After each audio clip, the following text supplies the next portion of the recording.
What's going on, guys? Coach Gaglione here. This is another edition of the Powerlifting for the People podcast. We've got my man Chris on the line, and welcome back. It's been a minute since we had a chance to catch up. So just quick, I just want to really quickly intro who you are. Maybe if you want to, shout out some of your best lifts or accomplishments, and then we're going to kind of dive back a little bit earlier and just kind of talk about the good old days when we kind of got started, but a little bit of just like your iron cred and, just maybe like a little bit, background, just, and then we'll dive into the history. I hate talking about myself, so this isn't my favorite thing in the world. But I've been competing since 2007. I hit my first pro total in 2012. I went 24.65. Then I went 25.05, which I still believe is the highest drug-free total, 25.05.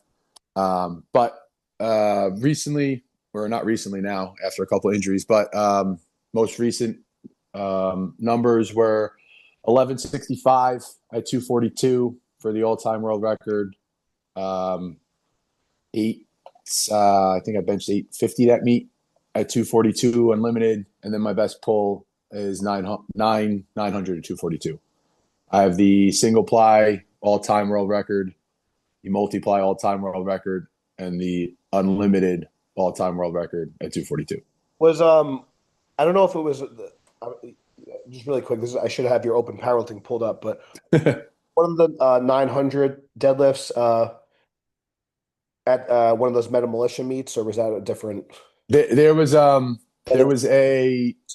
pulled 910 at 275 for the equipped or the multiply all time, whatever whatever you want to call it. Just really quick aside with that, because that was really fun, because that was kind of during like the C word time, and when the world was shutting down, and it was like, we're not going to tell you like where it is, and then it was you couldn't know where the meet was unless you were signed up.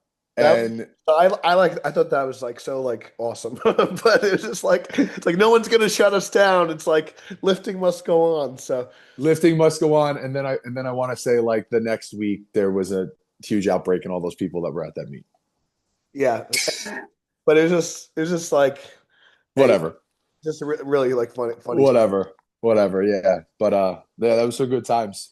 All right, so I just want to kind of rewind a little bit, and like I said, probably like maybe we'll do like a part 2 for this one.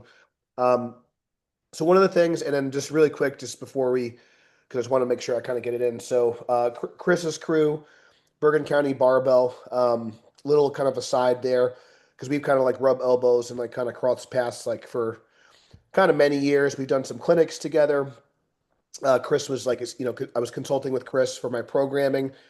Before I softly retired, which I'm not actually retired, but just I pretend. But yeah, some of my best like kind of performances have been, 35 plus in age. I'm almost 20 years into competing. I kind of started competing around the same time, so we've got a similar kind of I guess like mindset when it comes to like how we were brought up, also like kind of programming methods, some not quite like the traditional West Side template, but very like heavily like West Side West Side-esque. West Side inspired in our approach. And just kind of, I think for both of us, just being like open to using like any tool that could like get us better, especially as you get older. I think it's really important to be like open-minded. So I wanted to kind of throw this out there, and then we can kind of go back, because I think this is even at that age, and this is something where I think both of us, we can agree that, I'm sure driving hours out of the way to learn from somebody or train with this person, or, learn this technique from this lifter. So right before I kind of got married, I kind of like wanted to like, want to have like one like last hurrah. So I kind of like made a point where I was kind of, I was kind of going back and forth between New York and Delaware, and now like I'm, in Delaware. Some people don't know I moved still, but so now I'm like living in Delaware full time. So what's on the way back from Delaware is Bergen County Barbell, so it kind of worked out.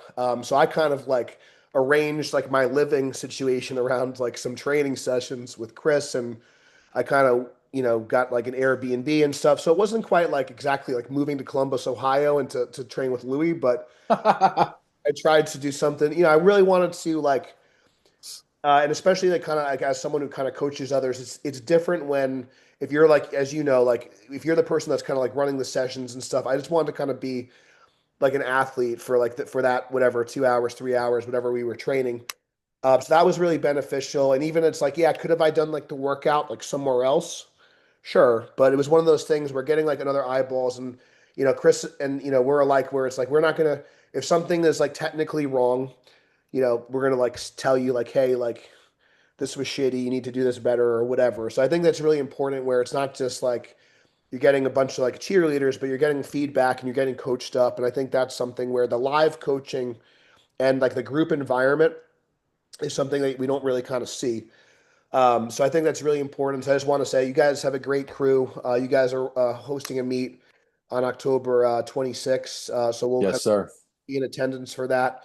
I had last year I hit my best like all time bench to 635, which was good for me and my bum shoulders. So that was a lot of fun, and it's just like good people, good environment. So if you're someone that's we'll get into maybe has not seen equipped lifting and stuff before, definitely worth checking out. And then if you are an equipped lifter, I don't know how many spots are left, but definitely sign up soon because it always fills up. But so I just wanted to kind of give you a little props and those sorts of things. But just kind of going back to when you were getting started, what was it like as far as training with other people? Like what was the training dynamic like? And maybe if you can kind of speak to that a little bit, like what powerlifting training was like when you got started, and then how did that evolve to, having your own crew?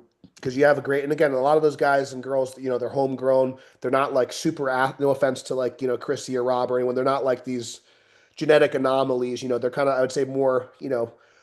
Still very athletic and all that, but like I would say more like if you saw them on the street, you wouldn't say like, oh my god, this guy's whatever a 2200 total or whatever, or seeing someone like Chrissy who's kind of more reserved as she's like 500 squatter or whatever. It's like, so Chrissy had to go out like yesterday after training and put on like normal people clothes after we squatted, and I was like, oh my goodness. She's like, people must see her walking around and be like, what's that? Because she's jacked now. Chrissy's jacked now. But yeah, no, I appreciate that. I love my crew. My crew, we travel together, we train together, we're together, 3 days a week for hours on end. Like that. Anyone who knows us knows that super welcoming. If you're in the area, we always post about training. Doors are open. Like we were never one of those teams that were like, no, you can't come, you can't sit with us type thing. And anyone who has ever trained with me or just trained has been trained by me or trained with me knows that like we're always super welcoming. I think because that like team environment that we're going to talk about is like gone. yeah, And in the area, especially like North Jersey, Bergen County used to be like a hub of powerlifting back in the day. Like there used to be some dudes and some crews up in this area where like with some like serious numbers being thrown around. And I've just seen, over the last 20 years or however long it's been, like that crew dynamic is just slowly but surely like just faded away. And we were actually talking about this the other day. Like in this area specifically in Bergen County, like the number of equipped lifters are literally just me. Like me and like two other people. I can't even tell you and like Chrissy and Rob, like they're not from Bergen County. They drive to Bergen County to train. You know what I mean? Like Jeff, same thing. Like he comes from outside of Bergen County to train. Like Pre comes up from the shore. Like people are driving to Bergen County because that's where the gym is. That's where I am. But I couldn't tell. Tom, my guy Tom. Like he's from Bergen County, and he'll squat 9, he'll bench in the 6s, and he'll pull in the 7s at like 220 equipped. And But like outside of him, actually in Bergen County, I couldn't even tell you of somebody else, which is crazy because 20 years ago when I started lifting, I only started lifting because of football. I was a short little no, I wasn't short, but I was a little fat kid, when I was younger. So like when football started in high school, it was like, all right, I was good at football. Well, now like let's lift weights and be better at football. But my coach was, I don't know if you know the name, Dan Polio. We, I've We, so we've far conversations, yeah, but Yeah, but that's how I started. And he was an equipped lifter, and it just so happened that he was the strength coach at the high school at St. Joe's where I went, and that's how I got introduced to powerlifting, to West Side, and then powerlifting kind of took a back seat because of football. But then when football was over, like powerlifting jumped back into the forefront, and it was always, I need to find a crew to train with.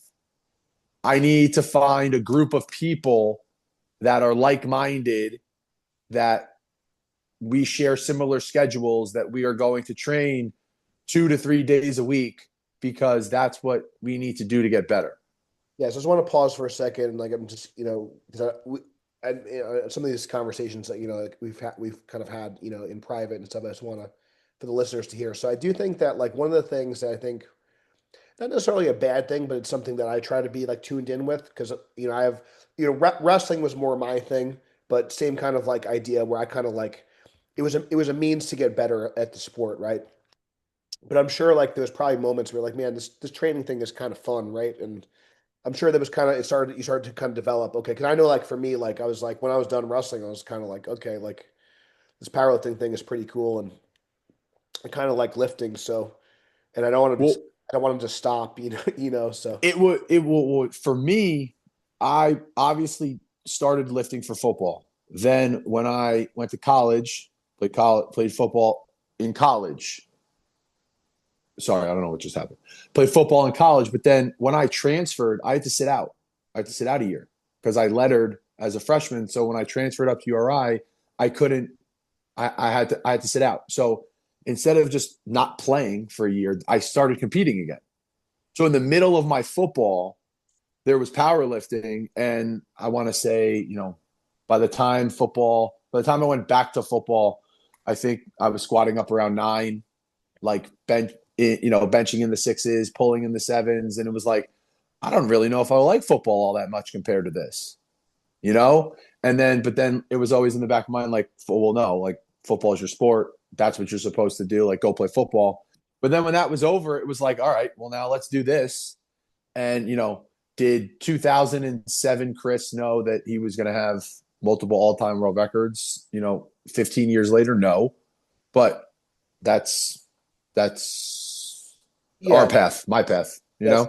So before we kind of get into that, because I want to definitely kind of touch on to like, because I think sometimes I think it's like good and bad to have like this open powerlifting and stuff when you kind of because like records weren't like maybe like on your radar initially. So I want to put a pin in that and come back to it. But I want to kind of also uh, make the point of I think that like one thing that's I'm like I said I'm kind of aware of. So a lot of these kids are kind of like choosing powerlifting earlier as their sport. But we 100%.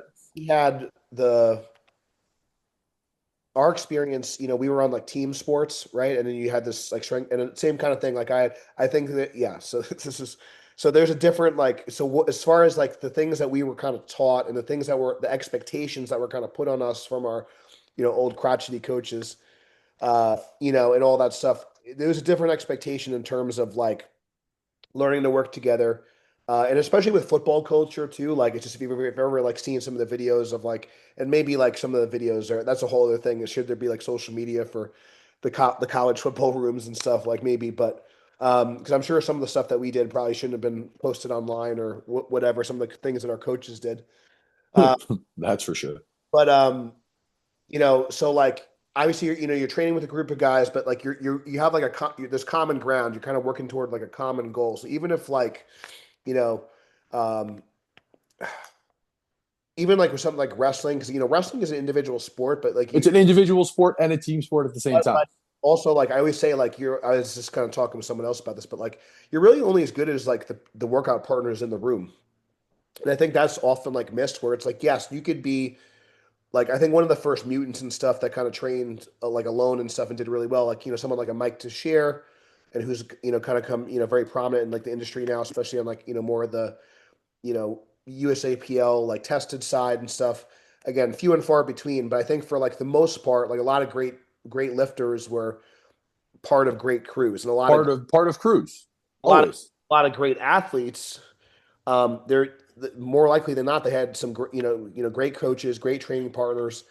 And even like if you look at some like the greatest athletes of all time, like someone like Tom Brady's only as good as like the wide receivers that are and the offensive line, and Hmm. one's kind of like working as you can have this great like individual, and if you think about like someone like some of the great lifters in like West Side and stuff, it's like, well, who's running the monolift, who's strapping the knees, who's like All of that matters.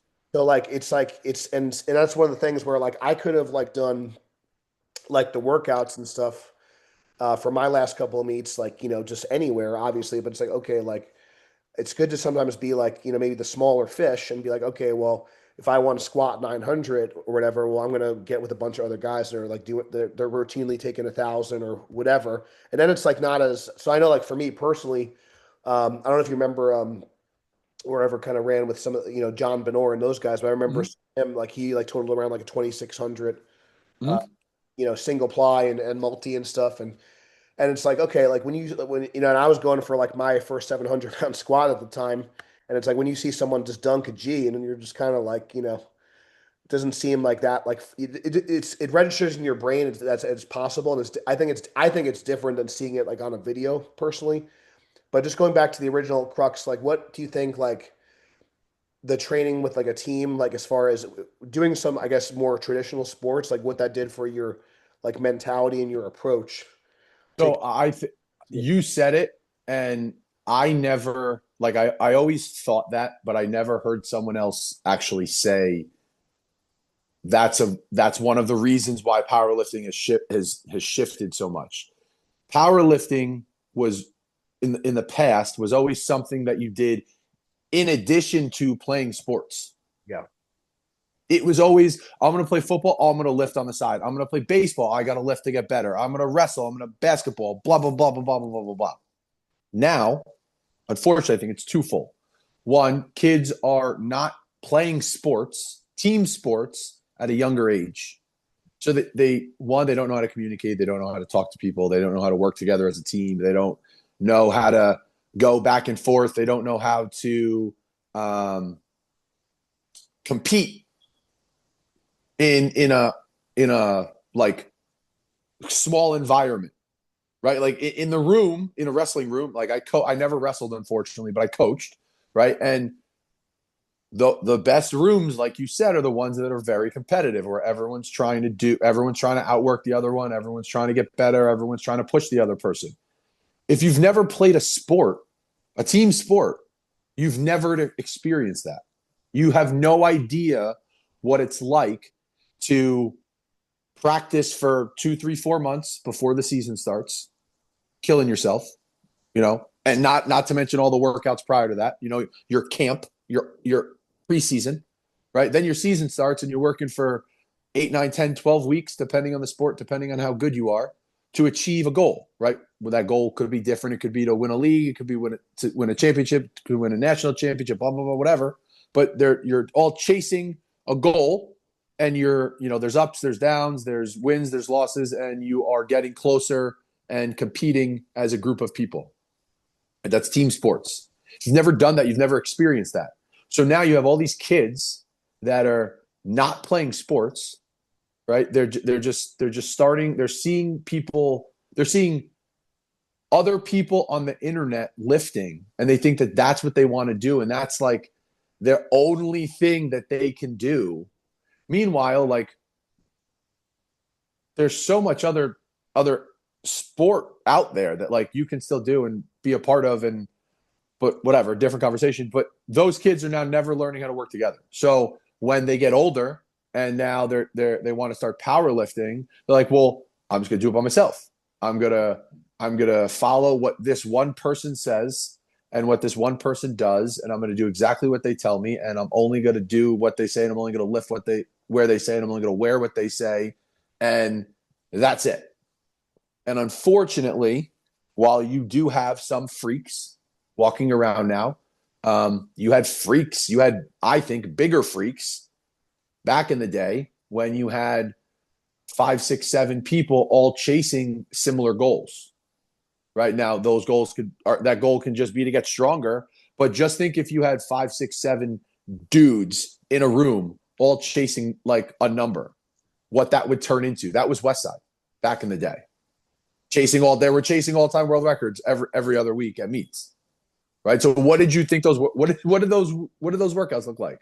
You can go back on YouTube and watch. They were insane. Right? That's how you get better.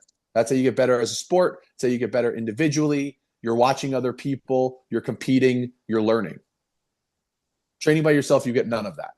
Yeah, no, I think there's a lot of good points there. So there's a couple other things I wanted to just give you some of my own thoughts and commentary, and just get your reactions and your kind of opinion on things. So the other things I've been kind of pondering too. This is just kind of interesting because I've been trying to have like a little bit more of a pulse on this kind of like new age lifter, and like I think part of it is just like I do think it's good that there's potentially a lower barrier to entry. Like I think raw is good for that, and I think that the fact that you don't need to spend hundreds of dollars on a squat suit and stuff to compete. So I think there's a lot of positives there where they can kind of do that. Um, Now, what I think is kind of really interesting though, I know like for myself, and I would never say like, oh, I'm this, when people like talk about you're a weightlifter and I'm a bad man and I'll fight you, and it's kind of gets a little, we're going to war. But like when I was wrestling, just kind of rewinding and stuff. So like when I was a ninth grader, I was a bigger kid. I was 275 pounds. Like I was fat freshman and stuff, and eventually I got in better shape. But I was kind of throwing them with the seniors, and I remember I had like a bloody lip my first practice, and the seniors did not take it easy on me, and it's not to say that you need to get beat up and stuff, but again, and if you ever went to like a West Side or a crew like yours, whatever, sometimes where you're in a more competitive environment, it's not necessarily even always like maybe on the main movement, like you're learning or whatever, but maybe then okay, you're kind of pushing, you're trying to push in the accessories, or you're kind of seeing how quickly you can kind of go through, and you're being competitive in like different ways. And I was It kind of doesn't have to be a number, right? Like I don't. So sorry to cut you off, but like when I was training up with at Hellbent with Mike during COVID and all those guys, it, not to sound like a dick, but like I was the strongest person in the room. Like my numbers were higher than everyone's. Like it is what it is. yeah. But Mike's thing was he needed to stay two plates behind me, right? So that was motivation for him, but also even though me being the strongest person in the room was still motivation for me because I know that I got to beat him by at least two plates, right? So when I'm training with Rob, right? Rob's a 900-pound squatter at 181, like that. Okay, let's go. But like Rob's not going to out squat me in a movement, but I know like if Rob says I got to stay within three plates of you to know that that's a good day, like okay, then that means I got to beat him by at least three plates, or he technically won that day. There's still motivation, right? It's not motivation in I'm going to beat you with weight on the bar, right? Because you have different levels of strength. I wouldn't expect Chrissy to be able to keep up. I mean, she can keep up with a couple guys now. She's going to put up something really big in 3 weeks. Don't tell anybody, but it's a matter of competing in, whether maybe it's pushing the pace, whether it's, like you said, on the accessory side, like there has to be some kind of competitive fire in you if you want to do this. I'm sorry. Like, I understand not everyone's chasing all-time world records, but like, you still got to beat yourself. If you're not doing that, like, what's the point? Then you're just lifting weights. Like, okay, that's fine. And if that's what you want to do, that's great. But if there's no like competitiveness in you, I don't think this is the wrong hobby. Yeah, and so I think that's like where like if you were like kind of by yourself, you just wouldn't have that like, and not to say like you want to, again. let your form break down and do things sloppy, whatever, just to put more weight on. But it just kind of it's just a little bit of more having that like potentially added layer of pressure, even if it's like artificial pressure. It'll be like I have to like. That's fine. And then if, like I said, and if you're like the big dog, like I don't want people nipping at my heels, and I got to kind of show them I'm going to stay. Yeah. I'm going to stay the big dog. And sometimes, especially if it's a certain movement, like where like like squat was always my best thing. Like I might be like really proficient in squat, and I might be like kind of taking names there. But then in a different lift, maybe the bench, maybe the deadlift. I have some people that are a little bit closer than me, and I got to be like a little maybe on my toes a little bit more for those events. But I yeah, mean, Rob has an all-time world record at in the bench. So like his bench comparative to mine, he's a better bencher than I am, numbers wise. Like that, I've benched more than him, but numbers wise, in comparison, he's a better bencher than me. So like I know when we're benching, like he's gonna be a lot more competitive in that movement than, or he's gonna be a lot closer in numbers wise than on something else. So like I gotta make sure that I'm on like I'm on my shit. so I do have to. I hate to cut this short. So I want to kind of wrap up on a few things, and one thing I want to kind of just like reiterate about the mindset, and then I want to maybe get into some specifics on like some things that maybe we take for granted, like what team training should be. Um, and then again, this is just no shade on anyone, whatever. But just one of the things that I've kind of seen, like even with some of the lifters that are lifting like tremendous poundages, and it's just like I don't really know them. It's just a feeling, but man, it's like when someone like just you could just tell they're like soft. You could just tell like it's like they're like really it's kind of like sometimes the athlete who's just like maybe they're I don't want to say there might have been a kid on the football team that might have been even like I hate to say like lazy whatever, and they're just like kind of gifted, but Right. those people tend to also kind of fold when it gets hard. So I guess one of the things I want to kind of reiterate for the listeners, even if you're not going to break an all-time record or whatever, there's a lot of like life lessons and things that you could take from like lifting that just makes you like a stronger individual that goes beyond like how much like weight you could like lift. Um, and I think that like sometimes when you are kind of dealing with powerlifting gear, when you are kind of dealing with the biggest absolute numbers, there is kind of like this other like layer of like a mental component that I think that you can't necessarily kind of just get if you're kind of again just kind of by yourself. So like my like prototypical like the thing that kind of I hate seeing is like the kid has their headphones on, they're in the squat rack themselves, they're kind of they have like the most specialized program whatever, they take the perfect amount of time in between sets, they need like the perfect song, they need their perfect sugar candy in between their sets. That's kind of like the more The perfect amount of watermelons yeah, sour candies. it's so like and then like anyways, that's kind of like I've even seen people like, oh, I'm gonna do my top set over I'm gonna wait because I want to do my top set over here because like the lighting is better for my video and like the gym, and I've seen like stuff like that, and this isn't even like joking, this is like real No, life. it's real. That's real. It's um real. so versus okay, like it's max effort day. We're all squatting, and I know like sometimes if it's a bigger, some people might be squatting, some people might be deadlifting, but just generally, there's five guys or girls on the same mono. You guys are all doing the same movement.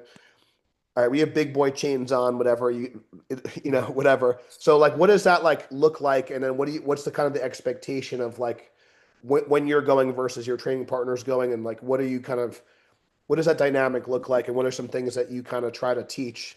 Uh, So for that's one of the things that you take for granted when you have those people, right? Because you have 5 or 6 people in the room with you, so you got a little bit of a crew, but then that crew also needs to be managed, yes. right? And as the operator, right, the owner operator that we would call ourselves, like we're the ones that are doing that. Like there's not somebody else in the room doing like managing the room while I'm lifting or while you're training. Like that's not how it works. Like it's never been that way. It's always been I have to run the show and lift and coach and do everything. So you have to kind of make sure that the other people in the room understand what it should be like, right? So If a person's never lifted in a team environment or on a team, they don't know what to do or they don't know what to expect. So you need to explain it to them, right? Just like you're teaching,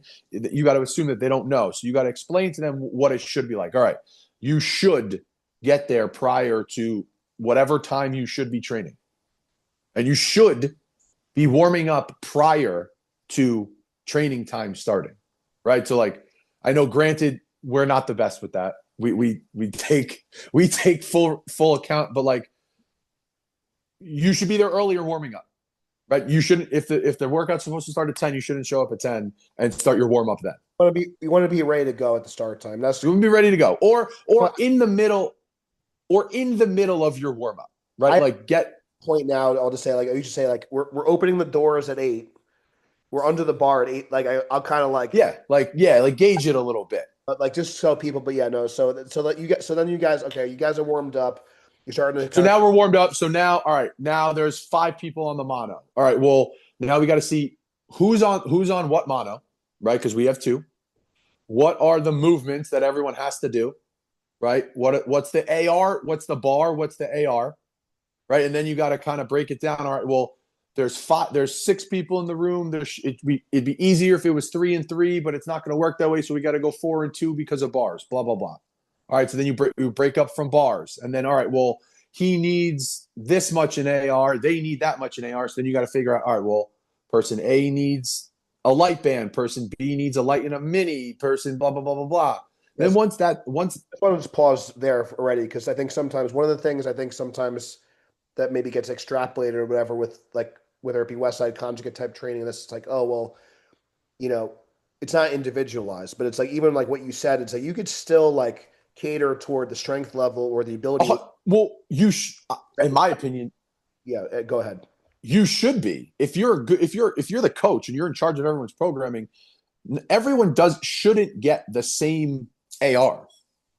And so I guess my point is that like you guys could still like kind of do the same kind of like okay, this is like the general like intent of the day, and maybe it would be slightly different per person, but it doesn't mean like because what I hate to see is and it's like well, if I'm doing this whatever, I can't. I gotta like set up. I can't do this. If I have to go in like my own setup or whatever. I have to go off to the side. You know. if it's a max effort lower day, right? It's a heavy squat day. As long as you work up to a heavy squat movement, you've achieved the goal of that day. End of the day, and you check that box. The intent of the day is to work up to a heavy single at a 9.5 RPE in briefs and wraps. Okay. Now, whatever you do in briefs and wraps that day, and you work up to a 9.5 and it looks good and it moves fast and you save a little bit for next week, that's a win. That's a win. Now, if you're me, 1150 plus squatter, right? I wouldn't expect Chrissy, the 600-pound squatter, or Rob, the 900-pound squatter, to be using the same AR as me. That's not always ideal, unless there's a reason. Unless I'm at the low end of an AR week and they're at the high end of a volume week, right? Like now we're talking a different scenario, but like run of the mill week 1 of training, it wouldn't make sense for the 3 of us to be using the same amount of AR. Okay, fine. But now if we want to go giant camber bar versus chain, okay, we're gonna have to take off a little bit of chain. Like that's just common sense. Like I wouldn't throw 300 pounds of chain on a GCB for Chrissy. That's 50% of her squat. Like we're just not going to do that. That's not smart. Crazy. But I'm also not going to set up the chain so that all of Chrissy's chain is on the floor either. You know, like you see that too. Like people don't know how to set up chains. People don't know how to set up bands. We could have a whole, and maybe I know we could do part 7, 8, 9, 10. So anyway, so in terms of like so I think that was very helpful. So I think number one is like, even if you guys are working together, my main point I wanted to kind of hit is that you could still have it individualized. You could still have it be 100%. And you're getting the benefit of like the coaching, the technical cues, the encouragement, all that good stuff, especially the safety. how are you when you're bringing someone new on, or like if maybe someone's, I don't know, like maybe they're like not focused, whatever you talked about, like so when you're managing the session and maybe someone's fucking up the cradle, or maybe whatever it is, or someone's they're not getting the height right.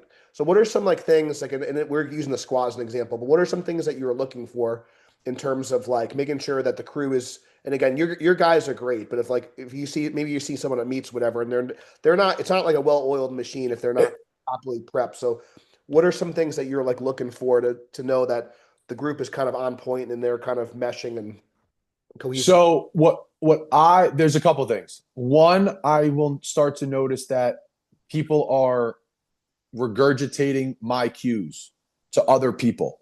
They're saying the same thing. So like cueing is super, super, super, super, super important in equipped lifting. Anyone who disagrees is an idiot. Okay, sorry. But if you're hearing 7 different cues and they're all different, That's yeah. your brain doesn't work that way.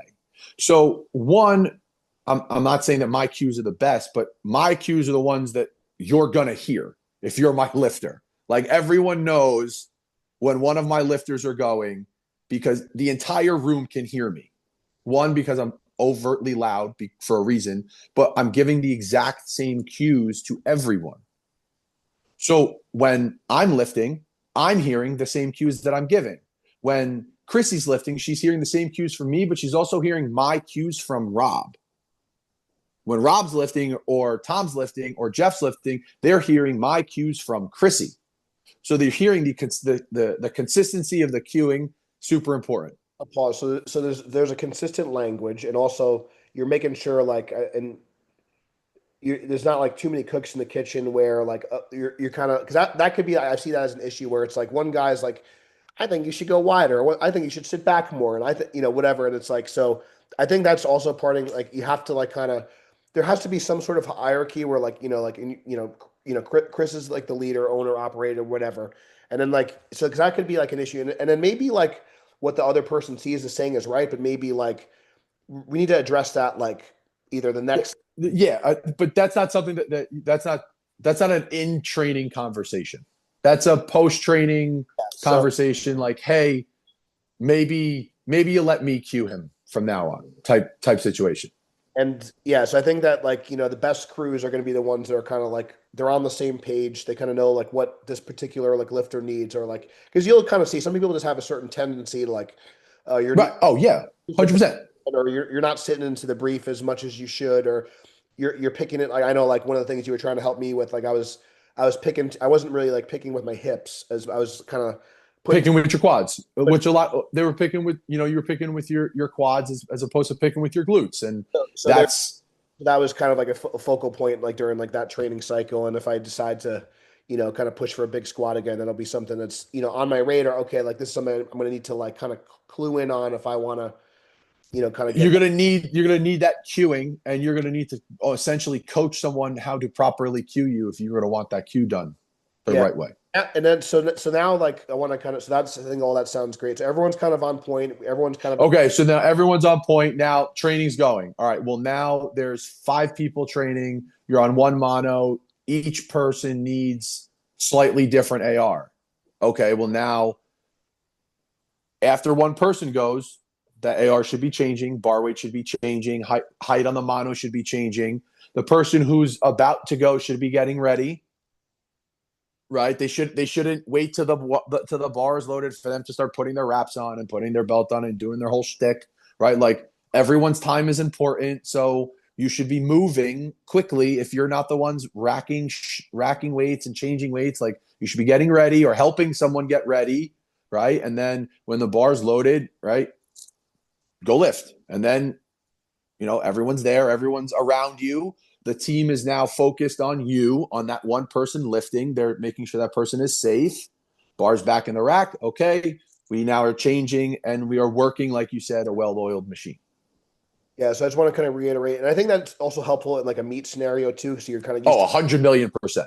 when it's like, hey, like when it's like when you're on deck, like get ready, chill Yeah. out. Like go, like chill. Like That's you're up next. get your head right.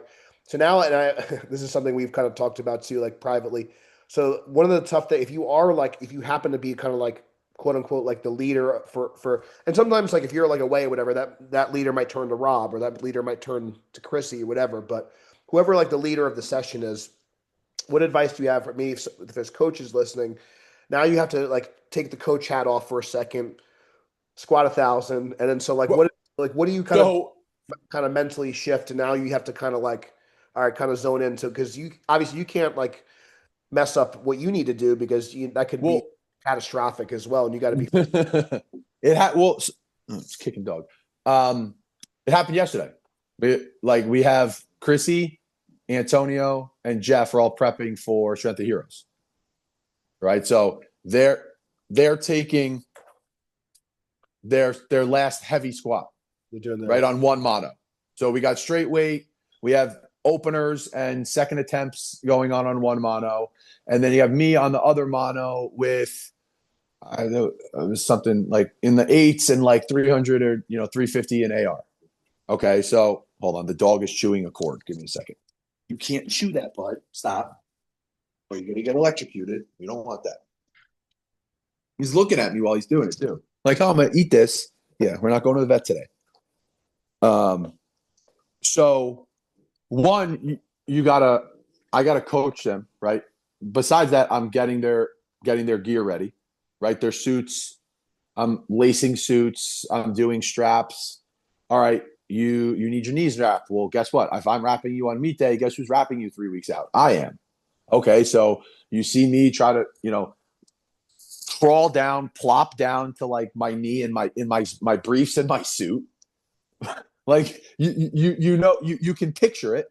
We've been there. We've been there. We've all been there, right? So I'm rapid knees, and then now Chrissy takes opener, Antonio takes opener, Jeff takes opener. All right, well now I know they're all done. Now I got to go. All right, well now I got to take a quite heavy top set after I just wrapped 3 sets of knees, and okay, well there's no other choice. I don't have a choice. Like if I want to be ready in 6 months or however many months, Yeah, next. Whatever it is, like I got to hit the squat, and it's got to be somewhat. We all have numbers in our head, or we should at least have numbers in our head of what we're trying to hit that day. As long as it beats last week's numbers, in my opinion, that's a win, right? If we're talking about the same movement with more AR or more top load, right? So the top load last week was 11. The top load this week was 1175 or 1150 top end. Okay, well, I know that I have to hit the set. I don't have a choice. So we stack up and we take it and we hit it and we move on. That's it. Like there's no magic. There's no magic. Yeah. Yeah. Kill. There's Yeah. There's maybe no tricks or process. there's Whatever. no like I don't. I think. Maybe there is, and I don't know, and I'm doing it wrong. I, But I think the big thing and something I try to communicate. I know like you kind of like alluded to this, but I just want to be a little bit more specific for the listeners. So like you kind of mentioned, you got a couple people, they're getting ready for a big meet. This is, this is like that last heavy squat. It's a really important session, like programming wise, but also mentally, so it's mental. like if you're like opener or it doesn't go well, it's like even if it doesn't, like it may still be there on me. I know people say, oh, it'll be there, but like if for whatever, if something goes wrong that day, it's not really, and that's like It's your last one, it could really like mess with it could really throw a very good prep into the toilet. even if everything was great, Even if everything else was great and you've smoked everything up until that one day, it could mentally throw your entire everything into the toilet, because it's happened to me before. I know it all too true. Then you got right. Everything's been flying, and then that opener is grindy, or you misgroove it, and you're like, oh, that felt terrible. How am I supposed to take 150 more pounds on a third? And now you're in your brain. So I think it's just important that like, especially if you're like the coach or you're like the leader of the group, like when your crew is getting ready for a meet, and try to like also instill this in like, hey, like when someone's like in that like last, whatever, 4 to 6 weeks, whatever, let's just try to maybe give them a little extra focus. Yes. and then that will like it'll be your turn too. I think. Well, that's how it works. Like if you're in a group, not everyone usually competes at the same meet. Like that would be really really difficult for me for like 10 people to go on to compete at one day. So people have different things in their lives. Like Tom just came back from a vacation with his wife, right? Like he's not going to compete in 3 weeks. That wouldn't have made very much sense. So like maybe he'll do something in the winter. Maybe he'll do something in the fall. Like, okay, fine. I know that I'm going to bench at strength of heroes, but like that's not a full meet for me. So like I don't. My training right now has to take a back seat a little bit to the people who are 3 weeks out, right? So like I'm going to wrap their knees first before I take my heavy squat because them hitting their opener and 3 weeks out is more important than my heavy squat right now. Unfortunately, it is what it is. Yeah, so I think that I think a lot of this, it really comes down to like kind of circling back, and then we'll kind of close out, and we'll definitely have to do a part two because we can go on and on. But it kind of circles back to like the working on a team. And then if you have Yeah. experience, I think that's where, because unfortunately, I think that people like really, and again, whether it's social media, whether I don't know, but I think people get really just fixated on like me. And yes, like it is an individual sport, but I know like you said, I don't forget where it was. I know like it took me much longer. I know you kind of mentioned, I think you threw around like your elite or pro total took you a couple of years. It took me like over 10 years, closer to 15 years to hit my first elite total. Um, if you want to be really good at this and you really love it, like it's, 5, 10 years is like a minimum to like really, I think, be great. So, and the only way you're going to kind of get through the rough patches is with a good support system, and a crew is a great way to do that. So if you guys are in like the Jersey area, definitely check out Bergen County Barbell. You guys are like inside of the Great White CrossFit, and definitely check out the meet on October 26th. Probably do like a part two before then. But any other places where they could follow you and check out the crew, anything that you want to plug, go for it. Yeah, no, I mean, thanks for having me. I know we could talk for literally for hours. So we'll probably do a part 2, 3, maybe a 4 too. Just if the people need it, the people need to hear it. So I think the people um I think people do need to hear. Like I I think do. I've been a little bit quiet the last few months. And I'm just like, you know what? I'm like, we need to like, I don't know. I just something inside of me. I've been really kind of diving in, and I'll let you finish. But I've been like really trying to like I've been like listening and watching stuff that I wouldn't normally do, just to like, it's like good to Yeah, like we have certain, we don't need to get into political affiliate. It's good to hear the other side of it is. and try to understand where they're coming from. Mm-hmm. I think that's really like whether you want to debate or not. So I've been really trying to, so many ways, it's just really trying to, okay, well, try to distill it down. Like what is different about this kind of group that's coming up? What are maybe some of the potential issues? So, and I really think it boils down to a lot of these things, like when it comes to working with other people. But so I really, anyways, where can they find you? And we'll definitely do multiple parts to this. And if they want to check out your gym, if they want to check out your meets, Oh, there we go. You're back. I got you.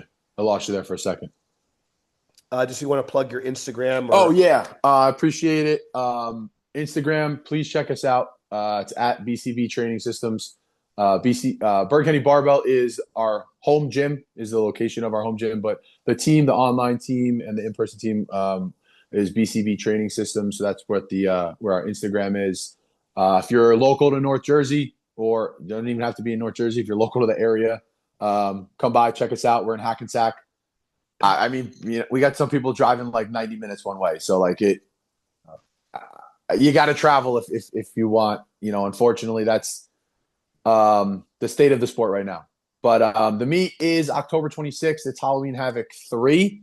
It's our third year that we're doing it. Last year was definitely bigger than year one. We still have spots left. We are not sold out yet. It's not only for geared lifting. It's IPA sanctioned, so we have raw lifters. There's full power, single ply, sleeves, wraps, the whole nine. Whatever you want to do. There will be cash prizes. There's gonna be a food truck, dogs, costumes. We have a good time. We have a good time at our meets, And just like the gym is very open to anyone, our meet is absolutely open to everyone. New lifter, I think we had someone who it's their first meet. They're a teen, they're signed up, and then we have people that have been competing for 10 years. This will be their fifth meet. People competing for 20 years. Like, it's a huge range. Um, we just want, obviously, like you're trying to do, we're trying to grow the sport too, and try to make it better and show how meets are supposed to be ran, what quality is, for lifters, while still keeping everything clean, I think judging wise. And focus is maybe like, and it was, you guys had a cool setup and stuff. Don't get me wrong, but I think it's more. But the focus is really on like the lifting and the lifter experience versus 100%. the walkout song. The 100%. Like, the music is loud. There's plenty of space in the warm up room. Like, there's the warm up room has two monos, has two benches.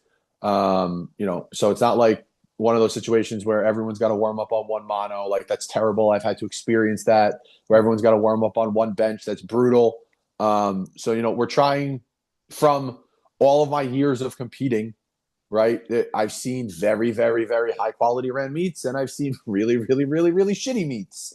So we're just trying to have a fall meet, in the area, when and just put on a well run meet for lifters by lifters. That's what we do.